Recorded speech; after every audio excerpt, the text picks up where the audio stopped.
Hey, what's going on, everyone? I am back for another Slim Sports interview. And as always, I'm your host, Jay Slim. And joining me today is a 6'1" wide receiver and one of the best kick returners in all of college football this past season from the Elon Phoenix, Chandler Brayboy. What's going on, man?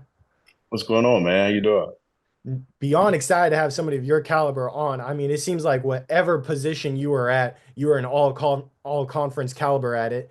I mean, you could not stop making plays for your team, and obviously did a whole lot to help lead them to some success, both as a team and for yourself.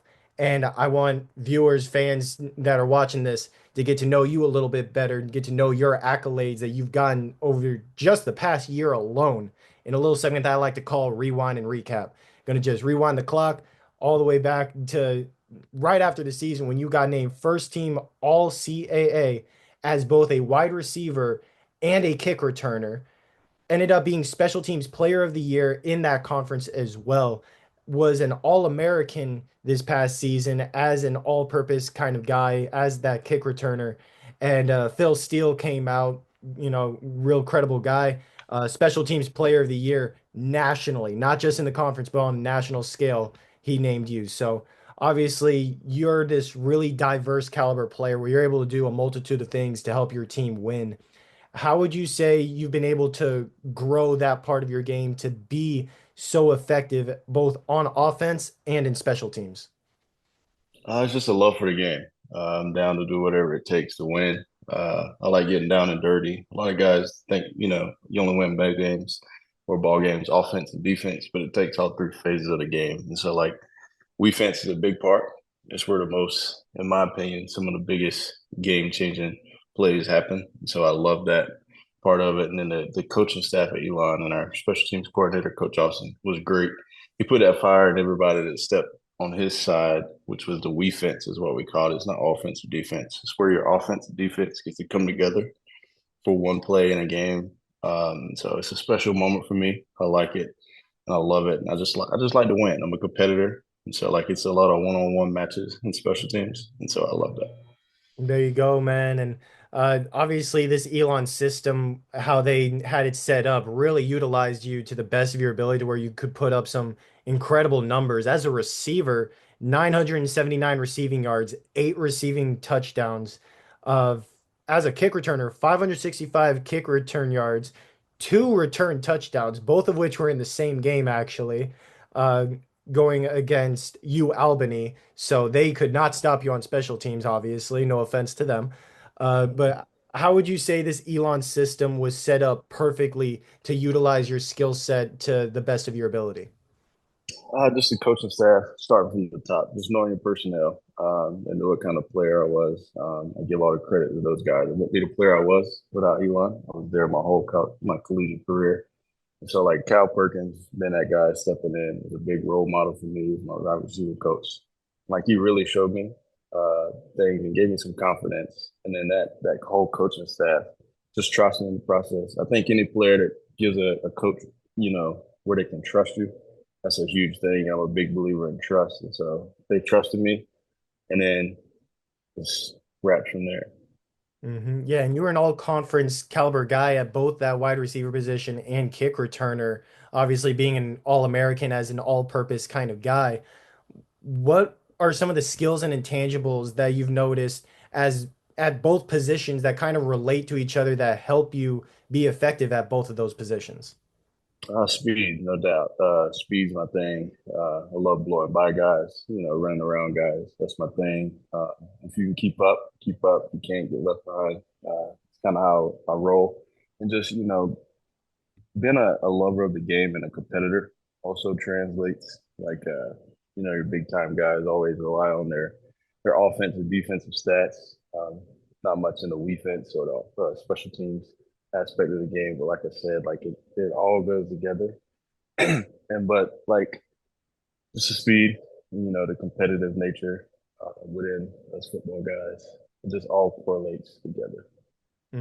Yeah, and at both wide receiver and kick return, you were able to make some big time highlights this past season. I want to talk about some of them in a little segment that I like to call Make That Play. This segment going to show off a little bit of what you do best, but I'm the spectator. I have my list of, the highlights that I thought were the best of the best this past season. But I want to ask you, as that guy on the field, what was your top play from the 2024 season? Whew. I'm not a big stats guy. I don't keep up with it. I'm not a big, if you see me on social media, I'm not a big highlight guy. I don't keep up with them. Favorite play? Uh, I'm not exactly sure. It might have been the touchdown right before halftime that William and Mary box fade in the corner of the end zone. It might have been because William and Mary is our rival. Hate those guys. Um, so that might have been my favorite play of the season. I do have that on my list, but that's actually at number two because at number one, I had to go with that 90-yard kick return touchdown against U Albany. The first one Mhm. ended up speeding right through multiple tackle attempts and hit a spin move on another guy to get out of another tackle. And once you got into that open space, you showed off that speed that you were talking about that you have and went straight into the end zone. Nobody could stop you, nobody could get near you. And number two, that touchdown that you mentioned right there against William Mary, ended up having, I believe it was like a quick little out route in the end zone, and the linebacker, was right on top of you, and you went up and mossed the dude, just caught it right over top of him, uh, for a big time score for your team. And then number three, I have a touchdown against Maine where you delayed a little bit on the seam route, kind of saw what covers they were in, and then boom, zoomed off right past the safety. And credit to your quarterback, he got you right over top for, I believe it was like a 60 to 70-yard receiving touchdown. So those are the three that I have for make that play. And this Phoenix team, overall on the season, 6-6 with 5-3 conference record in CAA action. But you did end the year with a 4-game win streak. What would you say really seemed to click in those final 4 weeks to where you guys were able to go off and take down your opponents week after week? For some reason, us as the Phoenix, we always finish hot. Uh, we got to change the culture and try to kind of start hot because if we start how we finish, we'll be, a force to be reckoned with. But I'm not exactly sure what would click. I think the brotherhood within an organization grows as the year goes on, and you get to trust the process and you get the timing gets better on your routes. Things that should happen at the beginning of the season really clicks towards at the end of the season, sadly. But just the culture in our program and how Trish has the whole organization set up on culture, it just grows over time. And so the end of the season is really when the guys are at their strongest, you know, reliability and trusting in one another. So I would think that plays a big role in that. Yeah, and you were without a doubt the number one receiver for the Phoenix this past season. A lot of great, talented receivers in that room as well. But you yourself, I mentioned all the yards, all the receiving touchdowns that you had. But obviously, that's expected of someone like yourself who has been with the program for a while. You're a veteran player. As that number one receiver for the Phoenix this past season, how would you say your impact on the offensive side of the ball helped your fellow receivers step up as well to improve the overall passing game? I'm kind of known as a take the top off for defense type of guy. But I think there's more in my bag than that. This is how I get used a lot, which I enjoy it. I enjoy taking the top off. But just being a leader that, leads by example. I'm not a vocal guy. I don't like, you know, hollering at a group of guys that do something wrong. I'm not a public speaker. But just being that one-on-one type of guy for the younger guys in the room. They got a strong receiving core up under the class that just graduated. But like just being that one-on-one type of guy, I love that. I love getting to know players. I love getting to know them and build that confidence with each and every guy. Every guy don't have confidence that plays football. And some just need a little bit of edge, a big brother they can lean on. And I like being that big brother. I like being the role model that leads by example. Yes, There you go, man. You definitely helped this team and the overall program over the past couple of years. Obviously, being a veteran with that Elon team, how would you say you've impacted this Phoenix program over the past couple of years? You mentioned the culture before. How would you say your impact has helped this culture grow? And what does the future hold for the Elon Phoenix moving forward? I just hope I show the guys in my room, the receiver room, like You don't have to be a big vocal guy. Just it's not all about talent. It's about knowing the game. It's about understanding the program. It's about trusting in the process.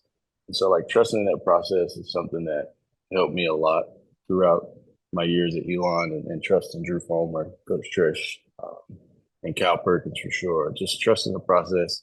And so I feel like the way that I changed the culture was showing the younger guys behind me. So I had some older guys above me like Jackson Parham, Bryson Daltrey, they were great leaders, great players, and just they were talented, but also understood the game, trusted the process, and did the extra work. And so trying to show the guys behind me to do the extra work.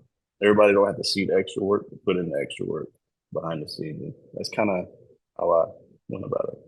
Hey, there you go. Spoken like a true leader right there. And obviously, these NFL teams that are looking to add to their rosters heading into the 2025 season obviously look for that high caliber character and also the high caliber skill sets and intangibles that players have. What would you say are some of the intangibles and skill sets that you possess that should separate your name from some of these other recruits, some of these other draft prospects that NFL scouts should take more notice of? I'm a guy that's gonna give you everything you ask for. If I can do it, I'm gonna do it. I'm not gonna lay back in the back and kind of hang out. I'm gonna put my best effort forward. I'm gonna give you 100% every rep. That's no doubt about it. And I just don't think that every guy in this draft class gives 100% every rep. And so, like, I feel like just my motivation and my effort to get better in each and every rep, moving on from the next play and worrying about what's going to happen next and keep pushing forward. I think just the attitude for me, like the competitive nature, of wanting to dominate the guy that's in front of me. Both of our parents is in the stands. It's one on one. My mom's gonna smile. And I'm sorry for your mom. That's kind of how I look at it. Hey, there you go, man. That's awesome. That's a great mentality to have. And obviously, you're looking to make your way to the NFL after helping a whole lot of your teammates grow in their game as well at Elon. And I kind of want to hear from yourself some of these names that I should probably look out for in a little segment that I like to call Who's Up Next. In this segment, you just give me some names that I should look at their numbers, reach out to, have them on the podcast this year, next year, and so on. Uh, Two rules to this though. First of which, whoever you recommend, got to help me reach out, got to help me get them on. And number two, you got to give me at least one player that was not a teammate of yours at Elon this past season. Uh, there's a lot of great guys at Elon, and they have to be in this draft class. No, it could be guys that are returning to college as well. Um, I would reach out to Matt Downing. He was a quarterback. He's a veteran guy. Also, he's been around. He knows his stuff. Very intelligent guy. And I learned a lot from him. I mean, a lot from him, and just like seeing how he knows the game, trying to learn the game like he does. I can't do it. He's a quarterback, so he's got a little edge on me there. So I would reach out to Matt Downing. Great guy, played quarterback for me, and just all out straight competitor. Makes to lose. Hey, there you go. That right there, obviously, you said there's a lot of great names, and obviously he came right to your mind, and he's the one throwing you those big time touchdowns that you got. So, uh, Mhm. obviously, a great name that I'll definitely have to look out for. And that right there, that's who's up next. Now, got to talk about what's next for yourself. How are you really attacking this offseason to prepare yourself to hear your name hopefully called in the NFL draft and make your name known in the NFL? So I've been in Florida since January the 1st. I flew down on the 1st and started at X3 in Fort Myers, Jordan Valley. Great organization they got here, great business. It's perfection. Like it don't get any better than this. So I've been down here training the whole time. I played in the Hula Bowl, but after the Hula Bowl, came right back that following Monday and got back to work. And so it's a grind every day. We have a weekly schedule. We have our nutrition set. Trying to stay on top of the nutrition is a big important part for me, and trying to maximize every opportunity that we get. The words that Jordan speak, keep them. Put them in your toolbox. Use them and master them. As you can see, the guys from X3 dominated at the combine, and so us guys that are left waiting on our pro day, it just puts a little chip on your shoulder. Like, hey, I see these times. My time's a little better than these. And so just training and just maximizing every opportunity. I've been here since the 1st. big difference in myself I can see. And so hopefully that translates to the pro day on March 24th. There you go, man. Definitely can't wait to see your name in the NFL here soon because somebody's got to take a chance on you with the speed that you got and your athletic ability. So, congrats on a great collegiate career. Best of luck in the future in the pros, and make sure you stay tuned, for Slim Sports because hopefully I have you on after you get a kick return touchdown in the NFL next year in 2025, man. Yes, sir. I appreciate you having me. Thank you.